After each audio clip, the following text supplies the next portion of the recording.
Bonjour à tous et bienvenue sur cette présentation dont le thème est le phénomène autour de quelque chose que pour l'instant j'appellerai FIM.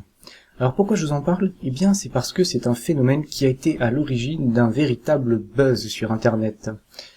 Et pourtant, bien que c'est un phénomène qui est très connu, c'est aussi un phénomène assez méconnu.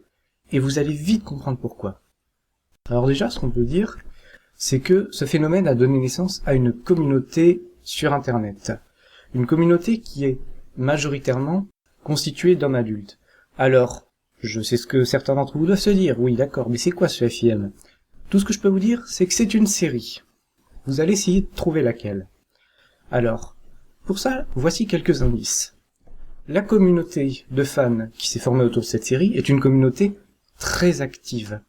Elle fait notamment des fanfictions, comme par exemple la plus célèbre d'entre elles étant Ma Petite Dashi, ou des fanarts. Mais, si cette communauté est assez reconnue en ligne, c'est surtout pour ses œuvres musicales. À l'heure où je vous parle, je peux vous assurer que des tonnes de personnes à travers le monde sont en train d'écouter des musiques de cette communauté. Et probablement pour la plupart d'entre elles, elles ne savent pas que c'est cette communauté qui les a produites.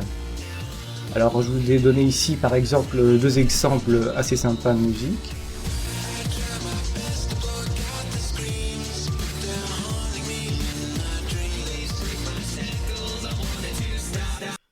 C'est une communauté qui fait également des vidéos, donc par exemple l'épisode fanmade de Double Rainbow, et aussi des jeux vidéo le plus médiatisé actuellement étant Fighting is Magic, dont vous noterez au passage d'ailleurs les initiales. Enfin, c'est une communauté qui également sort un peu d'internet puisqu'elle s'organise plusieurs fois par mois des rencontres, allant même des fois jusqu'à la convention. La plus célèbre se déroulant chaque année à New York et rassemblant des dizaines de milliers de personnes et s'appelant la BronyCon. Alors pourquoi BronyCon? Eh bien parce que con comme convention, et Brony parce que cette communauté s'appelle la communauté Brony. Alors je m'arrête 2 secondes ici pour terminer cette introduction. Est-ce que certains d'entre vous savent de quoi je vais vous parler? Qu'est-ce qui a forgé cette communauté? Qu'est-ce qui est à l'origine de ce phénomène? Eh bien, à l'origine de ce phénomène, il y a donc une série qui s'appelle My Little Pony, Friendship is Magic, ou en français, Mon Petit Poney, les amis, c'est magique. Quoi? Attendez, y a des hommes adultes qui regardent Mon Petit Poney. Eh bien oui, mais vous allez comprendre pourquoi. Aux origines de ce phénomène, eh bien, il y a évidemment la série Mon Petit Poney. C'est une série fondée par Hasbro en 1983, dont l'objectif est de vendre des jouets à des petites filles. Plus tard, en 95, 2003 puis 2008 respectivement, sortiront 3 nouvelles générations du show, chacune de ces générations ayant la réputation d'être plus mauvaise que la génération qui les précède. À tel point que pour la 3.5, eh bien on estime que une petite fille, à partir de l'âge de 3 ans, elle n'accrochera juste plus à la série. Et pourtant, Hasbro décide de remettre ça en 2010 en prévoyant une 4e génération, la G4. Et pour cela, il va demander à une certaine personne nommée Lauren Faust si elle veut bien en être la productrice exécutive. Alors, Lauren Faust, c'est pas n'importe qui. Elle a déjà reçu un Emmy Award récompensant les émissions et professionnels de la télévision américaine, et a été nominée pour 4 Emmy Awards, notamment pour son travail de scénariste sur Les Super Nanas, ainsi que sur Foster, la maison des amis imaginaires. Elle recevra également une nomination pour un Emmy Award, récompensant les meilleurs films d'animation, pour son travail sur Foster. Donc, Lauren Faust, ce qu'elle va faire, avant de prendre sa décision, elle va aller regarder Mon Petit Poney, et elle va revenir après donc voir Hasbro, et va leur dire, désolé les mecs, mais votre série elle est un peu nulle. Enfin, elle est même très nulle, elle est très niaise, elle est juste pourrie votre série. Il y a rien à garder, il y a tout acheté, c'est nul. Ça intéresse personne cette série. Et donc, naturellement, elle va leur répondre, d'accord, je vais vous la faire votre génération 4. Mais il y a une condition. C'est que les choses soient faites à ma manière. Et va s'en suivre donc avec l'accord d'Hasbro, une véritable transformation de la série My Little Pony. Une transformation qui va commencer au niveau de l'animation. Lauren Faust va être assez choquée par l'animation. Elle va dire « Regardez ces poneys. Ils sont niais, ils sont moches, enfin, regardez, en plus ces expressions, ils ont tous la même expression, c'est nul, qui voulez-vous que ça intéresse ? On va pas garder ça. On va refaire toute la charte graphique, on va recréer le monde entier, les décors, et bien entendu, les personnages vont être repensés, retravaillés. Et en particulier, chaque personnage va s'enrichir d'une palette d'expressions faciales qui lui est propre. Pourquoi ? Parce que les personnages sont la clé de la transformation de la série. Chacun des personnages va se voir attribuer un trait de personnalité, une personnalité qui lui est propre. Ce poney rose, par exemple, on peut deviner assez facilement laquelle. Et du coup, ce qui va être intéressant, c'est que quand ces personnages vont interagir entre eux, eh bien, leur personnalité va influencer ces interactions. Un couple très célèbre, par exemple, c'est celui là-bas. Ce poney-là, lui, est très confiant, très déterminé, alors que celui-ci est plutôt trouillard et timide. Et donc, quand les deux vont interagir, en général, il va se passer quelque chose d'assez drôle, et voir l'un des deux, on se demande lequel, va finir par s'énerver contre l'autre. Ces personnages vont à leur tour venir enrichir l'histoire. Par exemple, ce personnage-là, c'est un étudiant, oui, parce qu'il y a des étudiants parfaitement dans My Little Pony, et qui étudie la magie de l'amitié, d'où le nom du show. Donc sous couvert de son professeur, qui a décidé de l'envoyer pour continuer ses études dans un petit patelin. Et donc pour communiquer, elle va lui demander de lui envoyer un rapport chaque semaine décrivant l'avancée de ses recherches. Un jour, qu'est-ce qui va se passer ? Eh bien, elle va oublier. Elle va oublier de faire son rapport, elle va s'en rappeler juste au dernier moment. Et du coup, ce qui se passe, c'est que comme c'est un personnage qui est très scientifique, très organisé, eh bien, il se passe deux choses.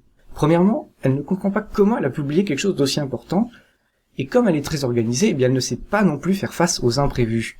Donc, elle va complètement paniquer, de plus en plus, au fil de l'épisode, va céder à la pression, jusqu'à complètement disjoncter et déclencher une série de catastrophes. Cependant, il y a encore un point à noter dans la transformation, et c'est d'autant plus intéressant que, dans les générations précédentes, elles étaient très décriées, alors qu'ici, certains les trouvent meilleures que celles de d'autres séries. Je parle des musiques.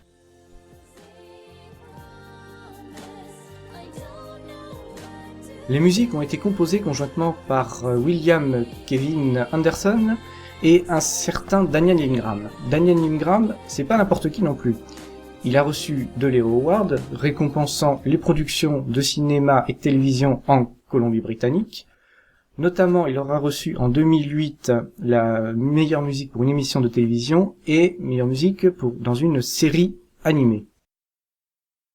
Enfin, ce qu'on peut dire aussi, puisqu'on en est à la bande audio, en VO, les doubleurs ont fait un vrai travail avant de tourner pour intégrer les personnages, pour leur donner plus de crédibilité.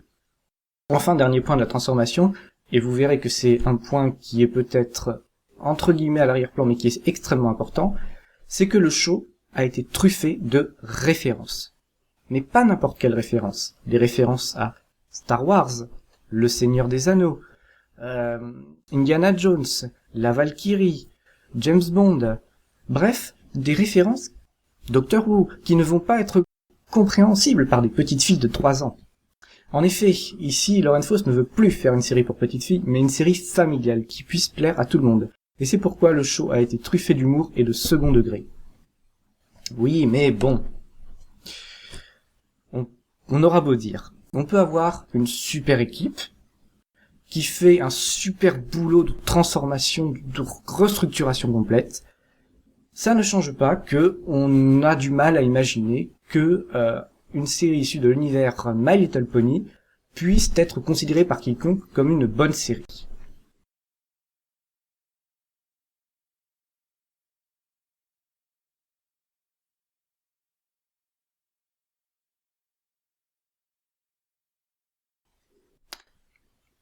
Ouais.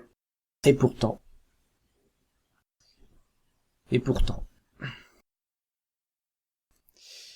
Et vous savez ce qui est, personnellement, je trouve encore plus incroyable que cette transformation?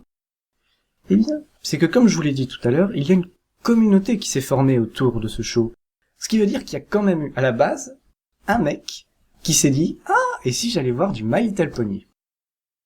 Comment cela a pu arriver? Eh bien, tout a commencé le 10-10-10, lorsque le premier épisode de la série est diffusé sur une chaîne américaine du nom de The Hub. Et là, il se passe pas grand-chose en fait, la série ne fait pas trop parler d'elle, jusqu'au jour du 19. Le 19 paraît sur le net un article qui pointe du doigt les nouvelles séries qui sont apparues récemment sur The Hub comme étant la preuve de la fin des dessins animés créatifs. Et notamment va attaquer My Little Pony Friendship is Magic comme étant encore une série faite pour vendre des jouets. Des gens vont lire cet article, et notamment des gens qui viennent d'une communauté 4chan. Alors 4chan, pour ceux qui ne connaîtraient pas, c'est un site internet qui est à l'origine de tous les buzz que l'on peut voir. Le principe du site est assez simple. Une personne va poster une image de quelque chose qu'elle aime bien, elle va poster la vidéo de la dernière bizarrerie japonaise, et des discussions vont s'organiser autour de cela. Et bizarrement, suite à cet article, quelques jours après sa parution, des poneys apparaissent sur 4chan. Mais pas n'importe comment, des poneys accompagnés de messages du genre « J'aime mon petit poney c'est trop bien ». Là, évidemment, les gens ne comprennent pas ce qui se passe. Ils pensent que c'est, ils se demandent pourquoi autant d'ironie autour d'une série Mon Petit Poney, on sait bien que c'est débile, Mon Petit Poney, c'est pas la peine d'enfoncer encore plus la série en étant aussi ironique.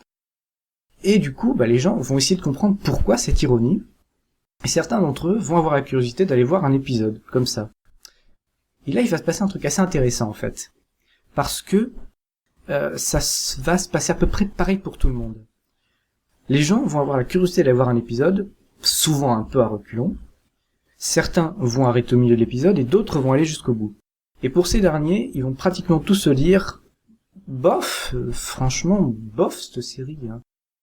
Même si c'est vrai que bon, c'est pas l'idée que je me faisais de Mon Petit Poney. » Et puis quand même quelque chose va finir par les intriguer. Quelque chose dans la série au niveau des personnages notamment. Ils vont être curieux et vont essayer de regarder un deuxième épisode pour essayer de comprendre les mécanismes des personnages et du show. Et puisqu'on en est là, de toute façon on dit jamais 203, ils regardent un troisième. Oui, mais sauf que quand arrive le 20e épisode, et bien là les gens se rendent compte que ce n'est plus par curiosité qu'ils regardent la série. Et qu'est-ce qui se passe donc, à votre avis? Après cela, naturellement, les poneys envahissent complètement le site de 4chan. Ce n'est plus quelques discussions, c'est des milliers de discussions qui vont partir sur le thème de la série. Des gens qui ne vont plus poster pour seulement dire que la série est bien, mais qui vont commencer à débattre entre eux des épisodes, à débattre de quel est leur poney préféré, quel est le meilleur poney. Des gens qui sont vraiment fans de la série et qui sont fans de la bonne humeur et du show tout simplement. Et ça, bien sûr, ça ne plaît pas à tout le monde. Certains en ont marre de voir des personnages issus d'un dessin animé pour petites filles envahir le site et décident de déclarer la guerre au phénomène. Sauf que le phénomène a déjà pris trop d'importance et on ne peut plus l'arrêter. Donc, pour faire la part des choses, le site de 4chan décide de créer une sous-section du site que l'on appelle le /MLP. Dans cette sous-section, on ne parle que de My Little Pony et seulement dans cette sous-section, ce qui permet de laisser le flux principal libre. Mais bon, au fil du temps, donc cette section va se remplir, mais on va bientôt plus voir seulement des images, mais aussi des remixes de musique du show, des musiques originales, des vidéos parfois apparaître sur cette sous-section. Et un jour, quelqu'un va finir par se dire, c'est quand même dommage, toutes ces œuvres qui sont perdues dans les flots de discussion, ce serait bien d'avoir un endroit où on pourrait répertorier toutes ces œuvres justement. Et c'est sur cette idée que naîtra plus tard The Equestria Daily, le site marquant l'émancipation de la communauté nouvellement formée qui prendra le nom de communauté Brony, dont l'étymologie vient de la contraction en anglais des mots brother et pony ou frère de poney. Pour terminer cette présentation, il y a un point qu'on peut soulever, c'est qu'est-ce qui s'est passé après, et surtout, qu'est-ce qui s'est passé quand les créateurs, les développeurs de la série se sont rendus compte de l'existence de ce phénomène. Eh bien, ils avaient deux choix possibles. Soit réagir en disant les mecs, on s'est planté de public, il faut qu'on restructure le show. Ou de se dire chouette, un public inattendu, on va continuer comme ça. Et donc, qu'est-ce qu'ils ont choisi à votre avis? Non, perdu, ils ont choisi la 3. La 3 qui est, oh chouette, un nouveau public qu'on n'avait pas prévu, on va aller dans leur direction. Et du coup, les créateurs se mettent à s'inscrire sur les forums des sites nouvellement formés des Bronies et à participer à leur convention. Et donc, ils vont leur demander, voilà, qu'est-ce qui vous intéresse dans le show, tout ça. Et à tel point qu'au final, la communauté va finir par avoir une influence sur le show en lui-même. L'exemple typique qu'on peut citer, c'est l'exemple de Derpy Who's. Dans le premier épisode de la série, il y a une scène où il y a plein de personnages à l'arrière-plan, et notamment celui-ci, qui va particulièrement attirer l'œil des personnes. Pourquoi? Parce que comme vous pouvez le voir sur cette image, ce personnage louche. Alors, bon, les personnes commencent à s'interroger autour de ce personnage, et se dire, oh, elle est mignonne et tout ça, elle doit être un peu maladroite et tout ça. Tiens, et si on l'appelait Derpy qui signifie maladroit.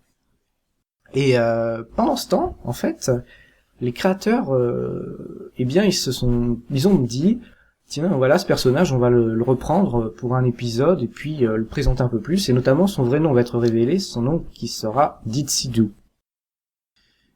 Et ce qui s'est passé, c'est que juste avant que l'épisode soit bouclé, ils ont décidé de modifier le texte. Et c'est ainsi qu'un des personnages principaux de la série s'adressera à ce poney en ces termes. « Oh, fais un peu attention, Derpy, ne fais pas plus de bêtises que tu en as déjà fait. » En hommage à la communauté, ce poney aura été renommé par le nom que les fans lui auront donné. Ce qui est intéressant aussi, c'est que ce dialogue entre les créateurs et les Bronies sort également de la sphère du show. Puisque malheureusement en 2011, c'est peut-être le début du phénomène, c'est malheureusement aussi la catastrophe nucléaire de Fukushima.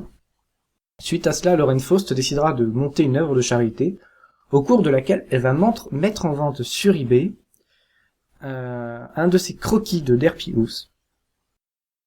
Et ce croquis se vendra à 2151 $. Beaucoup d'œuvres de charité issues de la communauté verront le jour suite à cela.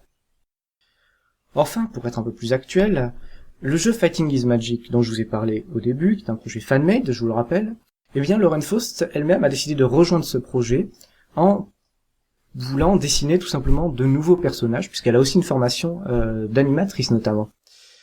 Quant à l'épisode fan-made Double Rainbow, son créateur a demandé et obtenu de la part d'Hasbro la permission écrite d'utiliser ces personnages, et c'est ainsi que le 30 mars 2013 sortira officiellement sur la toile le premier épisode fan-made.